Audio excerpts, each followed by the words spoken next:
SM Rashid की अदबी दुनिया में हम आप सबका इस्तकबाल करते हैं।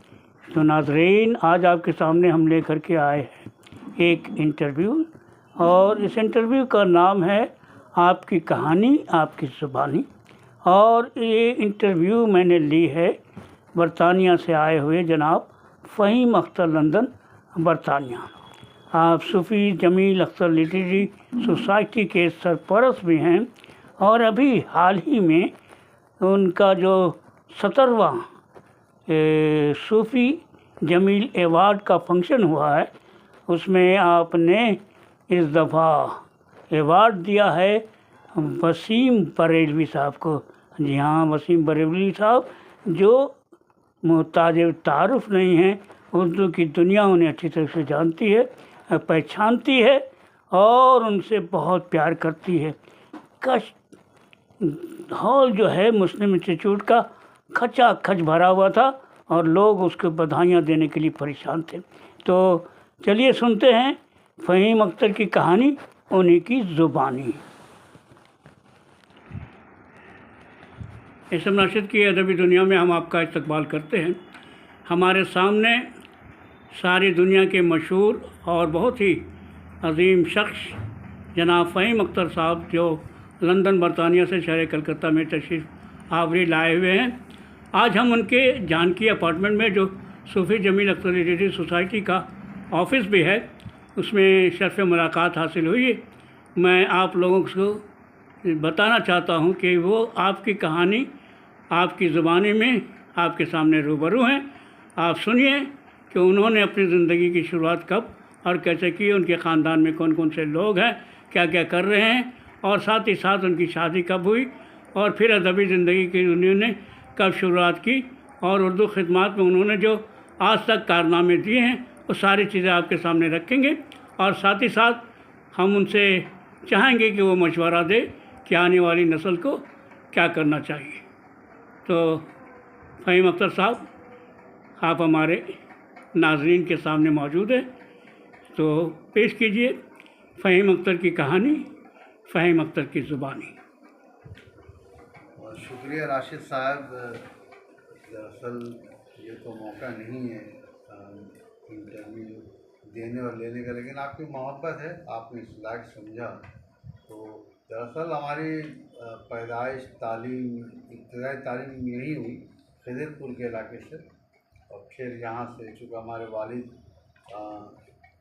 सीवान से आए थे कलकत्ता 1938 वगैरह में, वो आज़ादी के पहले। तो उस वक्त एक रुझान ये था कि कलकत्ता जो है वो मशरक़ी पाकिस्तान का हिस्सा बनेगा, और जो मुसलमानों में जज्बा था कौमियत का, और तो कलकत्ता में इस तरह से वो उन्होंने कारोबार शुरू किया। लेकिन वो आज़ादी के बाद हिंदुस्तानी में रह गए, तो हम लोग यहीं पले बढ़े। और उसके बाद हमारी पैदाइश 1966 में हुई। वो भी मतनाज़ है, कोई कहता है कि बाद में हुई है, कोई कहता है कि वो डेट ऑफ बर्थ सही नहीं है। तो यहाँ हमने प्राइमरी स्कूल किया, फिर उसके बाद 1978 में मोहम्मद जान हाई स्कूल में मैंने स्कूल मैट्रिक किया, और वहीं से हायर सेकेंडरी किया 83-85 में। फिर मोहम्मद जान से मैं चला गया मौलाना आज़ाद कॉलेज, वहाँ मैंने बी ऑनर्स किया, और सियासी तौर पर स्टूडेंट्स यूनियन बोलिए, सियासी तो नहीं कहूँगा, तो उसमें मैं इन्वॉल्वमेंट रहा। डायमंड जुबली मनाया गया था 1986 में, उसमें मैं कल्चर सेक्रेटरी रहा। फिर उसके बाद 1987 में मैं जनरल सेक्रेटरी बना। फिर मैं मौलाना कॉलेज से 1988 में बी ऑनर्स करने के बाद कलकत्ता यूनिवर्सिटी गया, जहाँ मैंने उर्दू में एमए करने के बाद 1 साल कॉम्पिटिटिव एग्ज़ाम के लिए हमने कोशिश की। फिर लंदन में एक मौका मिला और मैं वहाँ चला गया। तो अब लगभग 34 साल हो गए वहाँ रहते हुए, और वहीं बतौर रजिस्टर्ड सोशल वर्कर में काम करता हूँ। और अदबी सफ़र का मामला ये है कि चूँकि घराना ऐसा था कि उर्दू बोली जाती थी, पढ़ी जाती थी, शौक़ था, और चूँकि मैं अदब का तालिब रहा हमेशा, तो लिखने पढ़ने का शौक़ तो रहा बचपन से। अब कुछ लोगों ने हौसला अफजाई की, कुछ हालात ने मुझे जो है लिखने पर मजबूर किया। इस तरह से मामला बढ़ते बढ़ते 2000 से मैंने मुसलसल लिखने का जो है वो जारी रखा। जैसा कि आपको इल्म है कि आपके शहर के अखबार में मेरा कॉलम पिछले 12 बरस से मुसलसल शाये होते हैं हर संडे को। लोग कहते हैं कि सबसे तवील लिखने का सिलसिला जो है मैंने बना के रखा है। ये लोग कहते हैं, अब पता नहीं, हमें तो अभी तक इसका इल्म नहीं है। और उसके अलावा अफसाने हमने लिखे हैं, शायरी करते हुए कोई 2014 से मैंने बाकायदगी करता रहा। तो यही अदबी सफ़र है। और इसके अलावा ये है कि एक अदारा हमने कायम किया है। बहुत सारे लोग हैं, सूफ़ी जमीयत लिटरेरी सोसाइटी, हाल में उसके सेक्रेटरी हैं परवेज़ अख्तर साहब, जो यहाँ के कलकत्ते से उनका ताल्लुक़ इल्मी अदबी उनकी सलाहियत है। और इन बातों के अलावा ये है कि हम लोगों का छोटा मोटा प्रोजेक्ट भी चलता रहता है, और इलाकाई तौर पर और हिंदुस्तान और फिर आलमी सतह पर भी जो हम करते हैं। उन्होंने जश्न उर्दू मनाया था 2023 में। तो इसके साथ ही मैं यही कहूँ कि बस यही ज़िंदगी है। लंदन रहते हुए एक अर्सा गुजर गया और कलकत्ता आता रहता हूँ। काफ़ी लोगों की मोहब्बत मिलती है और उससे मिलना जुलना भी रहता है लोगों से। इस बार ज़रा मैं मेरा 2 हफ्ते के बजाय मैं 4 हफ्ते रुक गया, क्योंकि मैं दिल्ली भी गया था, पटना भी गया था। तो गोया कि यही मेरी मुख्तसर कहानी है और यही मेरी ज़ुबानी है। लेकिन चूँकि ये एक रिकॉर्ड रहेगा यूट्यूब पे भी और फेसबुक पे भी, तो मैं चाहूँगा कि आप अपने ख़ानदान का पूरा ज़िक्र करें कि वालिद कौन थे, दादा कौन थे, आपकी वालदा, आपके भाई बहन, उन तमाम लोगों के नाम अगर आप दें, और साथ ही साथ शादी की किससे हुई, आपके बच्चे कितने हैं, ये सारी चीज़ें अगर आप कहेंगे तो ये यूट्यूब पे यकीनन एक ज़माने तक लोग जब खोजेंगे तो उसमें सारी चीज़ें आपके बारे में मालूम हो जाएंगी, ख़ानदान के बारे में भी। तो मेरी गुजारिश है कि अगर आपको याद हो दादा से लेकर के अब तक आपके ख़ानदान के बारे में, तो उसका ज़िक्र ज़रूर करें। देखिए, आमतौर पर मैं ज़रूरी नहीं समझता हूँ कि ख़ानदान के बारे में इतनी तफसीलात बताई जाए, लेकिन आप पूछ रहे हैं तो जैसा कि हमने बताया कि हमारे वालिद का नाम सूफ़ी जमील अख्तर था। वो सूफ़ी फॉलोअर थे और कादरिया सिलसिला से उनका रहा है। चूँकि मैं 9 साल का था उनका इंतकाल हो गया। हमारे दादा मकसूद आलम थे, मैं उनसे मिला नहीं हूँ, मुझे याद नहीं, दादी थोड़ा थोड़ा याद है। और हमारे अब्बा 4 भाई थे। बड़े भाई जो थे वो मंसूर आलम साहब जो हैं इस्लामी हाई स्कूल के हेड मास्टर थे सीवान में। उसके बाद अब्बा थे जमील अख्तर, फिर हसन थे, हसन मोहम्मद हसन, और फिर शाह आलम थे हमारे छोटे शहर। सभी का इंतकाल हो गया। अब तो वो जनरेशन ही समझिए ख़त्म हो गई। तो ये एक था हमारा तालीमी, सब तालीम याफ्ता थे। हम लोग 9 भाई बहन थे, उसमें 4 भाई यहीं रहते हैं, एक भाई का इंतकाल हो गया। 3 बहनें हैं, 2 धनबाद में यहाँ, और एक का इंतकाल हो गया। और इस तरह से है हमारा ख़ानदान। सैयद घराना हमारा है, जो हम लिखते नहीं, लेकिन ये हकीकत है। और इसके अलावा यह है कि बस छोटा सा हमारा कुंबा है। हमारी बेगम जो है हुमा सैयद, वो लंदन में हैं, वहीं काम करती हैं आर्थिक प्रोजेक्ट में। बेटी हमारी PhD कर रही है। तो माशाल्लाह हर कोई अपनी जगह पर सेटल है। और अभी जो हालात हैं बंगाल में नहीं, पूरे हिंदुस्तान में जिस तरह उर्दू के ऊपर एक आफत आई हुई है, इसके बारे में आप कुछ रोशनी डालेंगे कि क्या यहाँ पे उर्दू ख़त्म हो जाएगी हिंदुस्तान में, या ये सियासी सिलसिला जो है ये चीखो पुकार का अपने आप बंद हो जाएगा? क्योंकि उर्दू के बिना मैं नहीं समझता हूँ कि कोई भी तहज़ीब यहाँ पर ज़िंदा रह सकती। आपका क्या ख्याल है? नहीं, सवाल तो आपका बहुत ही मतलब हिंदी में इसको गंभीर बोलते हैं। ये गंभीर है कि उर्दू ख़त्म हो जाएगी यहाँ से, बंगाल से। देखिए मैं बंगाल में रहता नहीं, लेकिन हर साल या 2 साल पर जब मैं आता हूँ तो मायूसी मैं लोगों में काफ़ी पाता हूँ, क्योंकि ज़ुबान के साथ सियासत बहुत हो रही है। जो छोटे छोटे ग्रुप हैं वो भी सियासत में उलझे में, बड़े बड़े जो अदारे हैं उनका तो अल्लाह ही खैर करे। मैं समझता हूँ कि ज़ुबान मिटेगी नहीं, लेकिन उर्दू वाले जो है ना वो इसको मिटाने के लिए बड़े अपने अपने तौर पर मुफाद परस्ती में लगे हुए हैं, जो कि गलत बात है। मिसाल के तौर पर मुझे लगता है ज़ुबान वबान की खातिर कोई यहाँ काम उम कर रहा है, सब अपनी अपनी ये 1.5 ईंट की मस्जिद बना करके चमका रहे हैं, जो कि अफसोसनाक बात है। मैंने इस पर तबादला ख्याल भी किया है।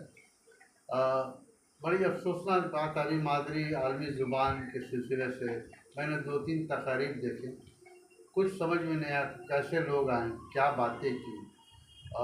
मैंने भी एक इंटरव्यू दिया, रब्त ज़ब्त नहीं है उनको। 24 बरस से अगर मैंने दुनिया भर में घूम करके उर्दू की खातिर बात की, तो किसी ने ये ज़रूरी नहीं समझा कि इस बंदे से भी बात की जाए कि उर्दू की जो हालेदार है उसमें क्या मामला है।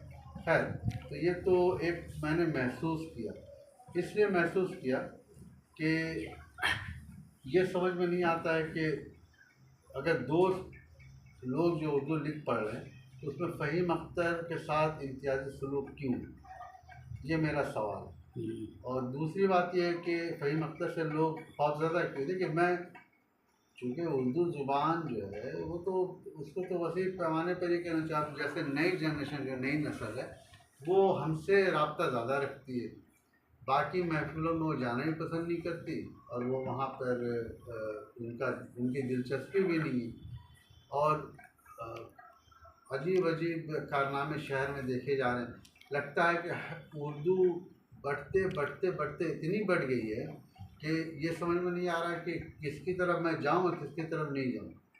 होना ये चाहिए कि ये हमारी ज़ुबान की खातिर सबको एकजा हो जाना चाहिए, ताकि हम मिलजुल कर के काम करें। तो ये चीज़ जो है ना, आप सही कह रहे हैं कि उर्दू को मिटने मिटाने में उर्दू वाले ही पेश हैं।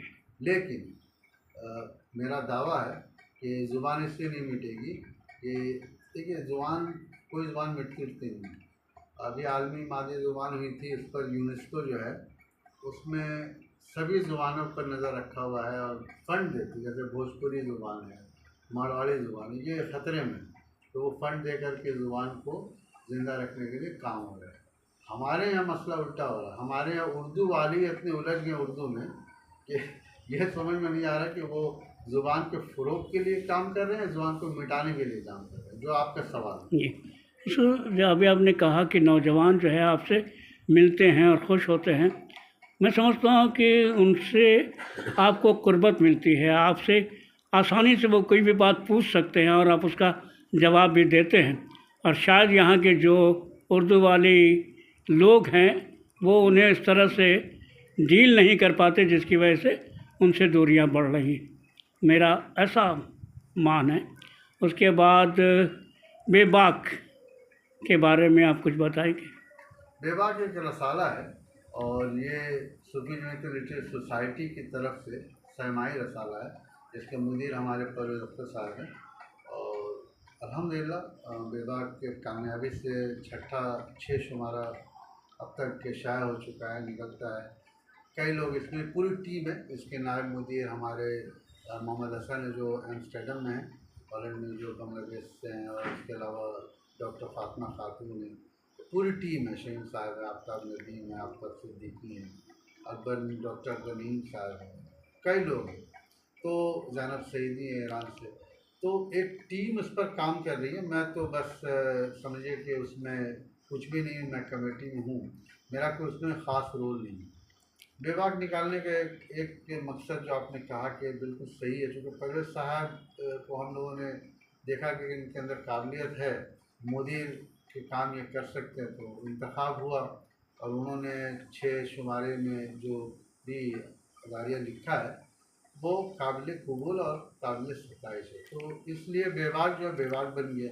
अब रहा सवाल के इस रसाले को दुआ कीजिए कि जारी सारी रहे, और ये वही लोग करेंगे जो उसमें मुलविस है, जो काम कर रहे हैं, क्योंकि हमने इनफरादी तौर पर अदारे में कोई चीज़ नहीं रखा है।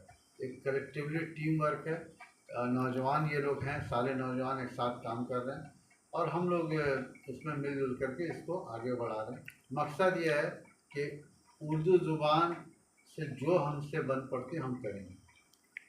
जिस तरह से इसकी मकबूलियत मिली है, जिस तरह से लोगों के ख़यालात सामने आ रहे हैं, क्या आप इसे मंथली करना पसंद करेंगे? देखिए, आप जानते हैं कि सूफी जमात लिटरेचर सोसाइटी की मीटिंग होती है हर महीने, नहीं तो 2 महीने पर होती है, तो इस पर मशवरा होगा। मैं समझता हूँ कि फ़िलहाल मंथली करने की ज़रूरत नहीं है। वजह यह है कि देखिए, हम अंग्रेज़ी में कहते हैं कि लॉन्ग टर्म रेस। हमारा मकसद ये नहीं कि 3 महीना निकालें। आपको एक हैरानी की बात बताएंगे, जब बेबाक का हमने ऐलान किया तो सोशल मीडिया भर गया कि रसाले ही निकल रहे हैं। हम बड़े खुश भी थे, हैरान भी थे, हर तरफ रसाले की खबर आ रही थी, लेकिन आज वो कहीं उनका नाम निशान नहीं। वजह यह है कि यही तो उर्दू का सानिया है, ये जो हो रहा है। हम जो है, हम ईमानदारी से काम कर रहे हैं। हमारा काम जो है लोगों के लिए है, खुद के लिए नहीं है। हम खुद सताइश, खुद नुमाइश के बिल्कुल ख़िलाफ़ हैं। लोग खुश हैं, यही हमारे लिए सब कुछ है। जी, बहुत बहुत शुक्रिया। तो दोस्तों, हमारे तमाम एसएम रशीद की अदबी दुनिया के सुनने वाले तमाम लोगों से गुजारिश है कि जब आप इस इंटरव्यू को सुने तो अपनी राय ज़रूर दें और ज़्यादा से ज़्यादा लाइक करके, शेयर करके, कमेंट करके हमें बताएं कि आपको ये इंटरव्यू कैसा लगा। शुक्रिया। अल्लाह हाफ़िज़।